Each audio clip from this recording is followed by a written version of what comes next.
صلی علی رسول الکریم اما بعد اعوذ باللہ من الشیطان الرجیم بسم اللہ الرحمن الرحیم قل ان کنتم تحبون اللہ فاتبعونی یحببکم اللہ صدق اللہ العظیم والصلاة والسلام علیک یا سیدی یا رسول اللہ وعلی آلک واصحابک یا سیدی یا حبیب اللہ۔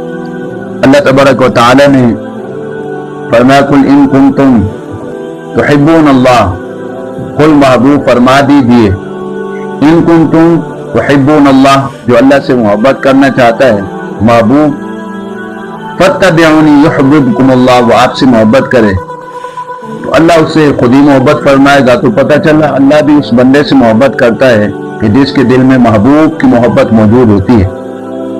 اور حضرت انس بن مالک رضی اللہ تعالیٰ فرماتے ہیں کہ آقا کریم صلی اللہ علیہ وسلم نے فرمایا قال رسول اللہ صلی اللہ تعالی وسلم لا يؤمن احدكم حتى اكون احب اليه من والده وولده والناس اجمعین۔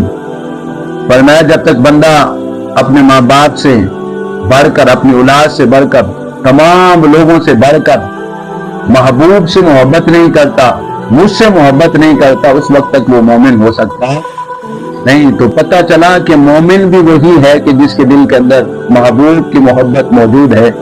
تو آؤ ہم سب مل کر آقا کریم صلی اللہ علیہ وسلم سے محبت کرنے۔ یقیناً جس کے دل کے اندر محبوب کی محبت ہوتی ہے، رب تعالیٰ اسے پسند فرماتا ہے اور رب تعالیٰ اس سے محبت فرماتا ہے۔